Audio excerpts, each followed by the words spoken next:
Come, let us meditate like Jedi. This morning we could explore the third passage, the third of 28 passages of the meditation classic, Great Garuda in Flight, written so many centuries ago by the great Buddhist reformer Vajra.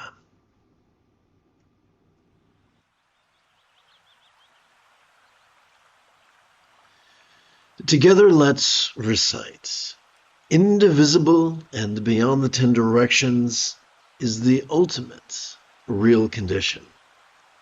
The pristine awareness that self-originates and does not abide in anything is the very essence of the sublime, non-conceptual, direct experience.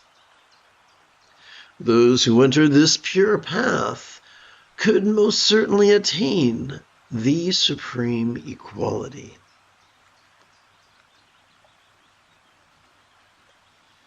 Indivisible and beyond the 10 directions is the ultimate real condition.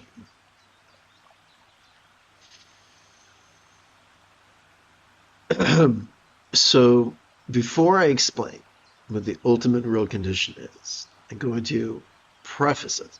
Whatever this thing is, it is not found through analysis.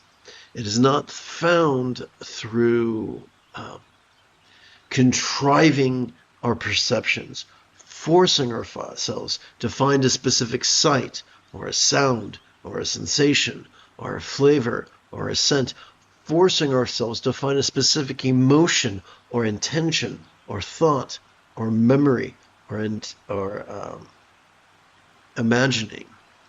It is beyond any contrivance of analysis.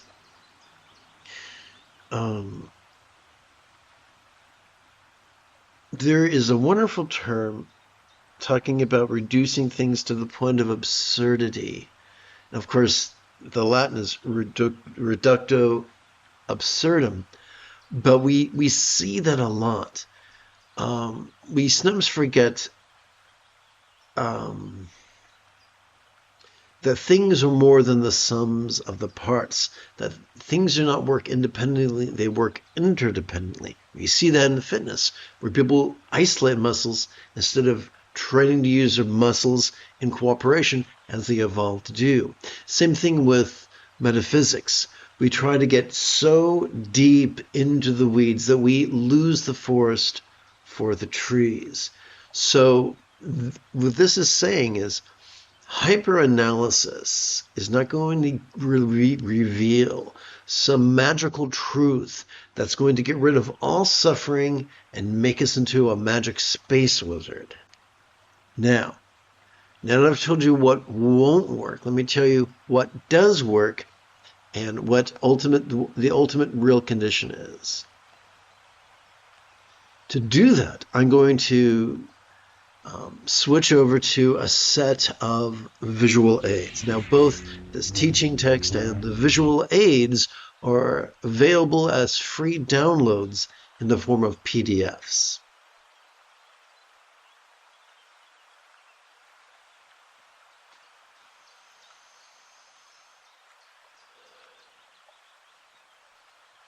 Every time we inhale, we have evolved to automatically access the middle bit of our spinal cord, known as the sympathetic nervous system.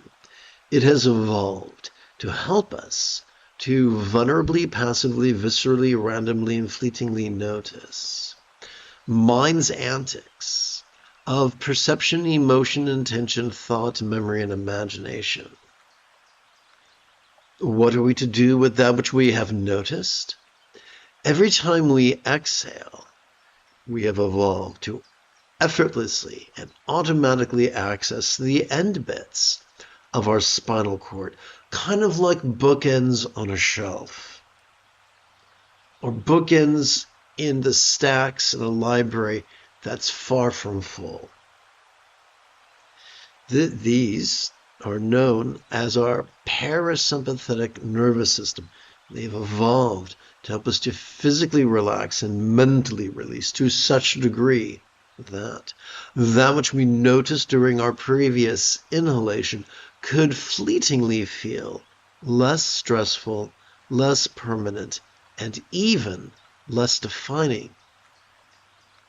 This is fleeting, and this is momentary, and it only lasts until the next inhalation, where the cycle begins afresh, over and over and over again, hundreds and thousands, if not millions of times in a lifetime. Now, this is the bare bones basic, but we talked about some fancy language. We talked about the ultimate condition, what's meant by that. The great Buddhist philosopher, the great South Indian Buddhist philosopher Nagarjuna, talked about there is the conventional perception and the ultimate experience. We experience the conventional awareness during our inhalation and the ultimate experience during our exhalation.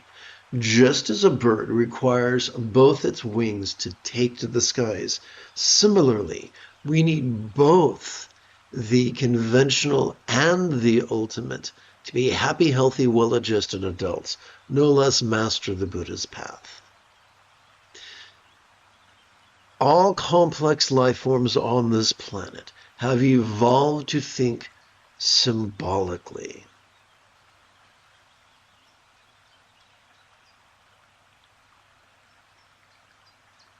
Perhaps that is why in every human civilization we see the use of figures of speech.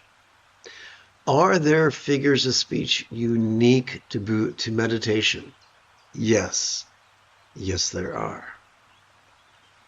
Every time we relax into our exhalation, whatever we noticed during our previous inhalation could fleetingly feel as if it was as non-graspable as a vast, empty void. Now, a simile is only as effective as excuse me, a simile is only as effective as it is relatable. So we have to ask the question, what? What is a real-world example of a non-graspable, vast, empty void? Well, how about the illusion of the infinite azure sky on a bright and beautiful cloudless morn?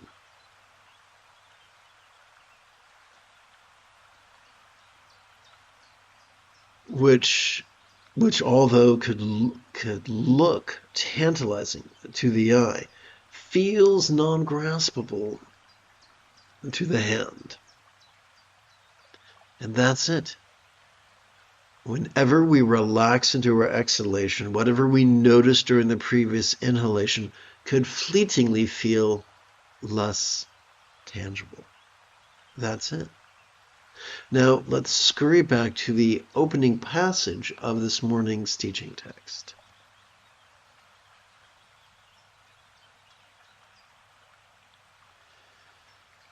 So, this ultimate real condition, oopsie, that happened there. That seems kind of weird. Okay.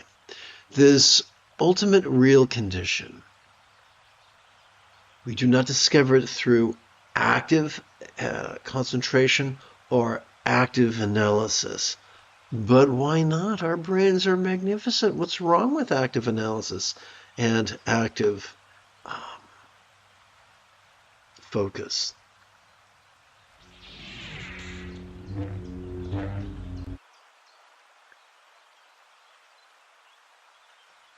The only part of our brain that can facilitate active focus is the medial prefrontal cortex.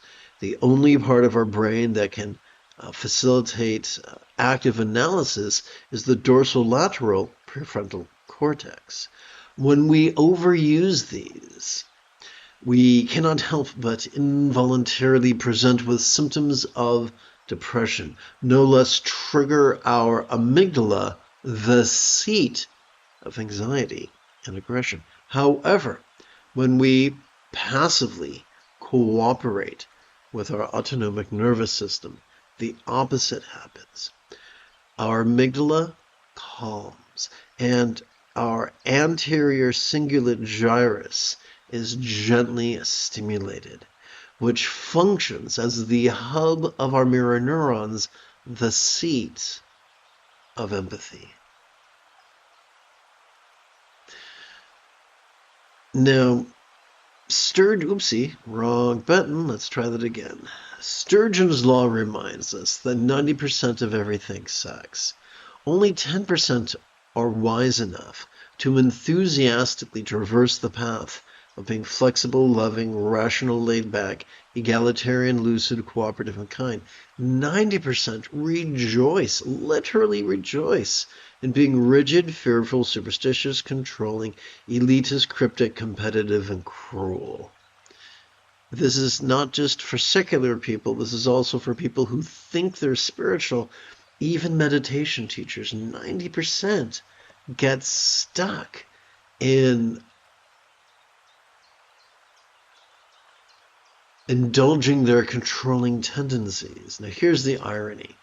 The more we practice mindfulness and meditation, the more our choices, utterances, and deeds will flow from love's centered spontaneity. That means that includes our focus and our analysis. So when we use the tools of focus and analysis, the way Jack the Ripper used a scalpel, disaster ensues. But when we use the tools of focus analysis from a place of centered spontaneity, which is the natural byproduct of mindfulness and meditation, then we're able to use these regions sustainably, without burnout, with optimized efficiency. Let's return to this morning's teaching text.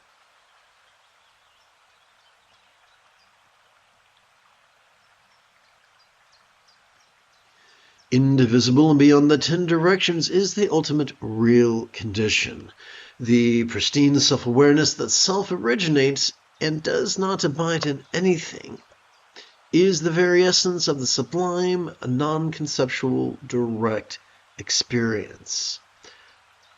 So this morning I've already explained pristine awareness without using those terms. Awareness is that which naturally occurs during each inhalation. Pristine is our experience, our spontaneous experience during each exhalation, where that which we noticed seems to melt, at least fleetingly, into non-graspability. Consider, if you will, a grandfather clock, whose pendulum swings back and forth. With each inhalation we notice, with each exhalation we let go, back and forth. That is optimal. That is natural.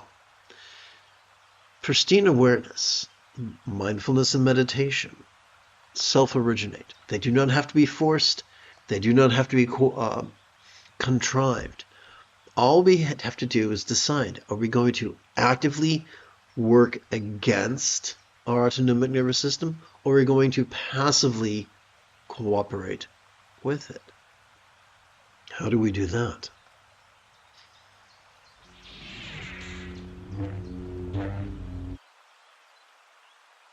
Every time we silently and mentally recite the verb watch, as our chest swells during our inhalation, we are practicing mindfulness. Every time we silently and mentally recite the verb rest, as our chest sinks during exhalation, we are practicing meditation.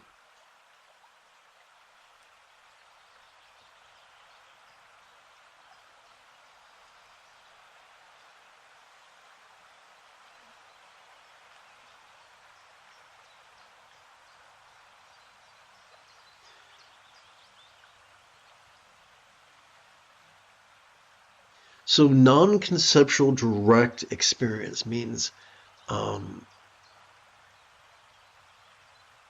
that as we go through life, watching, hearing and feeling and smelling and tasting and smelling and emoting and intending and reasoning and recalling and imagining, all this is happening from a place of centered spontaneity.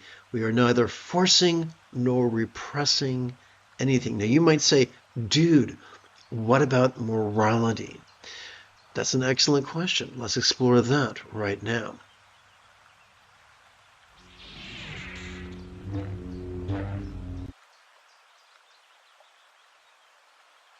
Wrong button. Let's try that again. Okay.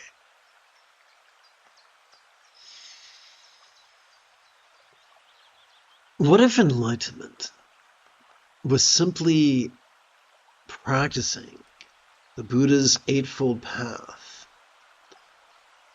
spontaneously, habitually, easily, and effectively? What if 50% of the Eightfold Path pertained to loving kindness? Kindness of intention, kindness of communication, kindness of conduct, kindness of commerce. As we already explored, simply by cooperating with our with our sympathetic and parasympathetic nervous systems, simply by watching and resting as nature already designed for us during each inhalation and exhalation, we automatically stimulate the seat of empathy, making kind intention, kind communication, kind commerce, and kind conduct involuntary and spontaneous and habitual. The remaining two aspects of the Eightfold Path, noticing change, is likewise involuntary. You can try not to notice change and you'll just give yourself a headache. We see change all the time, whether we want to or not. We see change in the weather. We see change, we see change in the seasons. We see change in the weather. We see the moon wax and wane. We see the sun rise and set. We feel our chest swell and sink every moment. We cannot help but notice change. The more we practice mindfulness and meditation, the more we practice the effortless effort of love's centered spontaneity, wherein our choices and utterances and deeds flow not from scatteredness, but from centeredness. That is automatic. Mindfulness and meditation are the two keys that open the vault of enlightenment. Remembering that enlightenment is not the absence of a specific emotion. It's simply our mastery of a very small toolkit that helps us to simply become the people that our dogs already think we are. Practice mindfulness and meditation regularly. You won't have to worry about doing the right thing. It'll flow automatically. Doing the right thing, moving forward from love, won't always seem rewarding in the short term. But in hindsight, you'll see that that's the way to go. Love isn't always convenient. Doing the right thing isn't always applauded. But it's the right thing to do.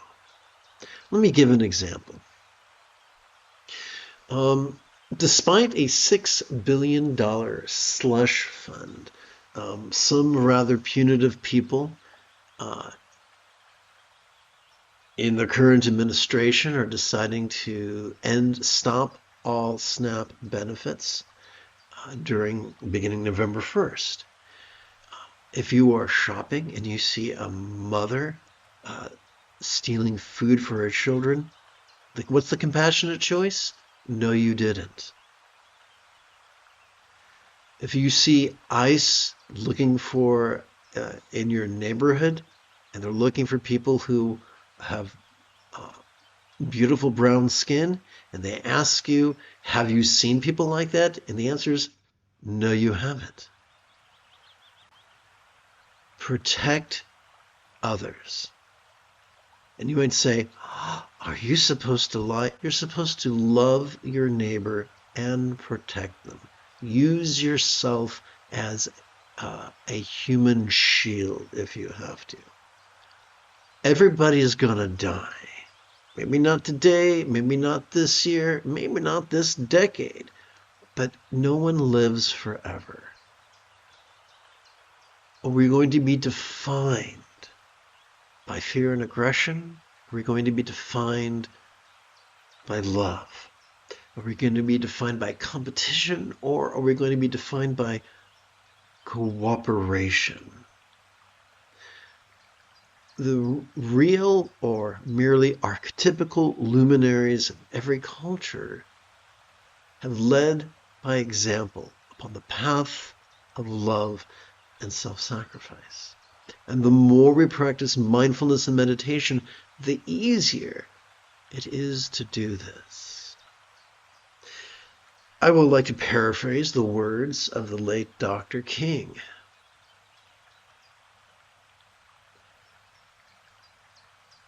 If you do not have something to die for, then you have nothing to live for.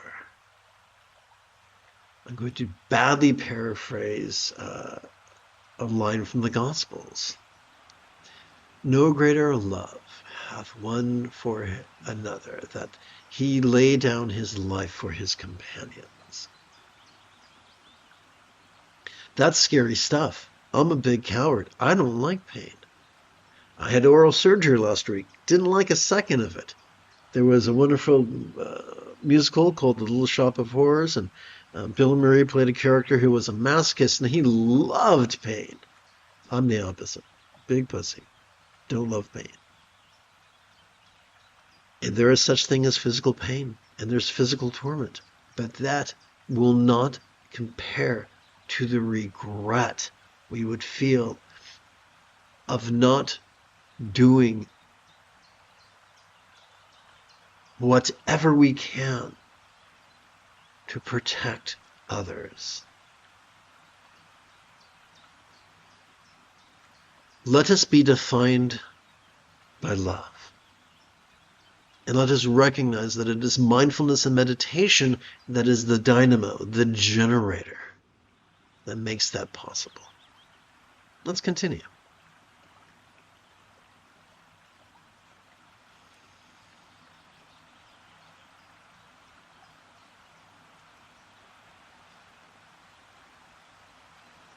Those who enter this pure path could most certainly attain the supreme equality. So there is a foolish path, and there is a wise path. The foolish path is known by many names, including the gradual path, and many of its teachers boast proudly that this is a difficult path, this is an arduous journey that takes a period of time greater than the length of the birth and death of multiple universes. However, the Buddha was pretty mellow. The Buddha was pretty groovy. And in the second to the final passage of his discourse on the four bases of mindfulness, the Satipatthana Sutta, it is said that he explained that one could master the path in as little as 7 days. That's easy peasy lemon squeezy. Life will still have troubles. It'll still be cold in the winter. It'll still be hot in the summer. Cruel people will still be cruel. Foolish people will still be foolish. We will still feel the full spectrum of human emotions and sensations. But we will get real good at coping with them. To paraphrase William Shakespeare, to deal with the slings and arrows of outrageous fortune.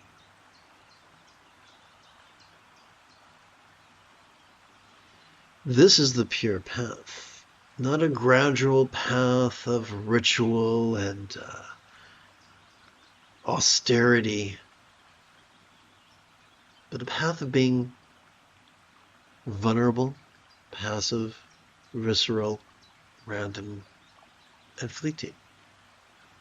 and in this natural, ever-changing way, cooperating with evolution's greatest gift to us, our own autonomic nervous system. I've had the good fortune of living with doggies. I've had the good fortune of living with kitties in the past. Before I was quite so disabled, right now I have many disabilities, including gait loss, and I wouldn't want my 200-pound body falling on top of a cat or a dog. That'd be bad news. But I have lived with cats in the past.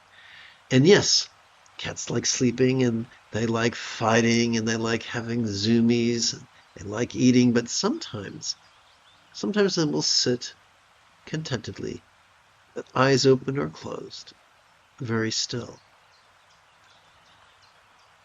Sitting and cooperating with our autonomic nervous system is natural. It is a behavior found in many complex mammals, such as ourselves. The fools would have you think, oh, this is elitist, this is for special people. The wise would say, no, this is egalitarian. This is for anybody who wants to learn how to do it, or at least do it better. For anybody who wants to learn how to cooperate with their body better and better, it's totally doable. Having completed this morning's opening lesson, we could now shift gears. It is Yoda Monday morning. Come, let us meditate like a Jedi after about 30 seconds of housekeeping. This is the Dzogchen Sunday Lama Jigme Gyatso of the Buddha Joy Meditation School. For more than 30 years, I have harnessed my autistic special interests as well as my ADHD hyperfocus to spend about 8 hours a day, almost every day, studying, practicing, mastering, and reverse engineering the teachings and techniques of each school of meditation so that I can become your personal, nerdy, neurodivergent guide to nirvana. Welcome, my friends, to Meditate Like a Jedi, which is made possible due to the generosity of viewers just like you. For the remainder of this morning's live stream, let's simply sit and meditate. The moment you have a specific question about Buddhist meditation or philosophy, do not hesitate to type your question in great detail in the chat window, for I tend to check for questions about every 5 minutes or so. Additionally, if you, like me, are prone to arthritis, I invite you to adjust your legs about every 15 minutes or so.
As we sit in mindfulness and meditation, we might notice the external or the internal, the physical or the mental, the pleasurable or the painful, the interesting or the boring, the glorious or the grotesque.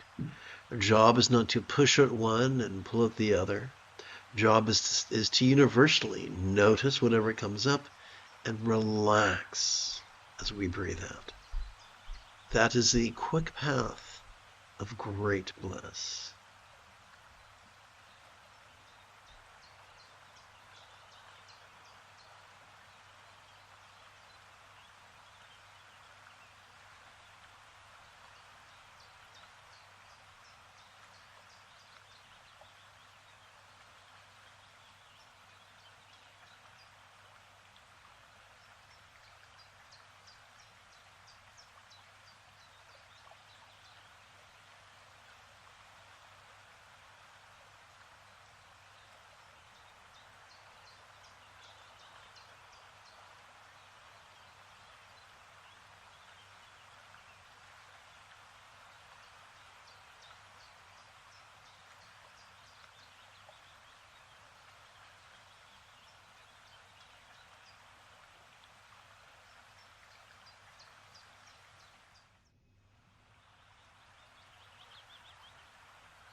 As we relax into our exhalation, whatever pain or pleasure we might have noticed during our previous inhalation melts into the simplicity of just feeling.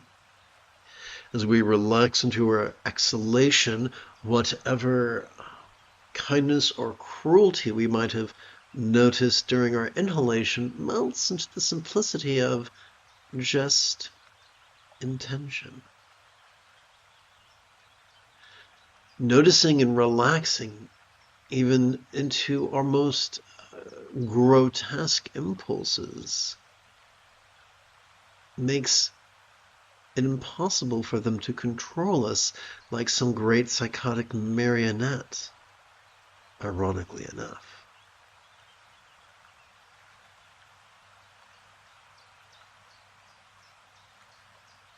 Perhaps that is why the sages of yore explained that emotions, any emotion, is just wisdom light. Light because it's something that aids in noticing what's going on, and light because it is as non-graspable as a sunbeam piercing our curtains as we try to sleep in on a Sunday morning.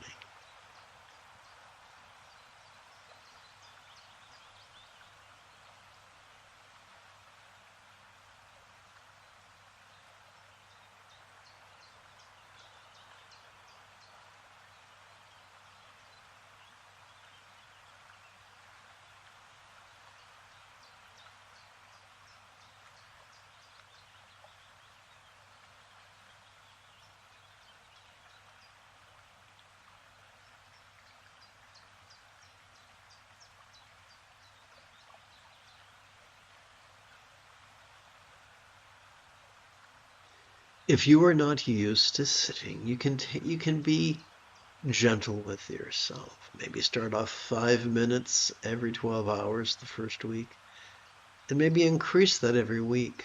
And over the span of 12 weeks, you will incrementally lengthen and enhance your endurance until you too can sit like a champ for 60 minutes every 12 hours or so.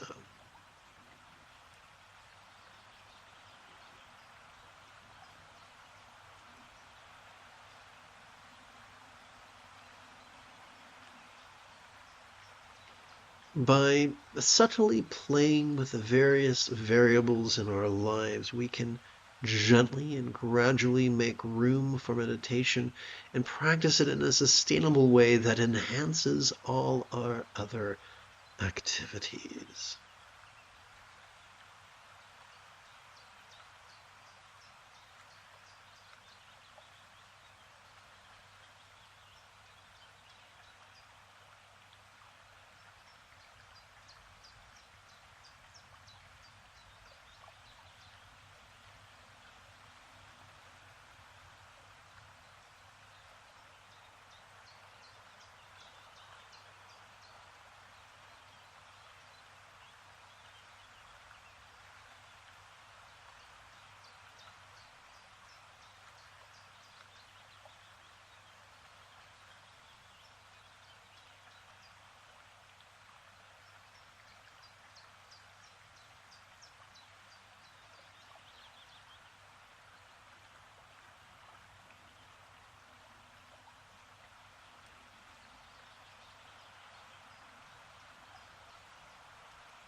When Zen Master Dogen wrote that meditation is just sitting, he was not speaking literally but figuratively. He was trying to communicate that it's not our job to actively focus or actively analyze, but to passively notice and relax in harmony with our inhalations. Perhaps that is why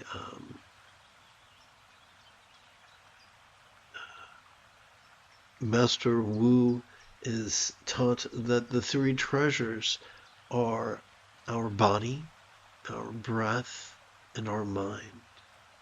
Sitting well and allowing our mind to cooperate with the phases of breath.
You have taken your first step into a much larger world. If you feel that I have earned it, you could give this live stream a thumbs up. You could even help support this channel.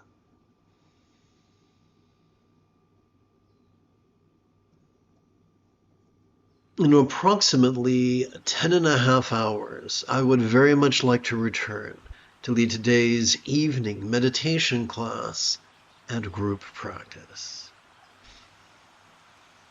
And if you are as geeky as me, may the Force be with you always.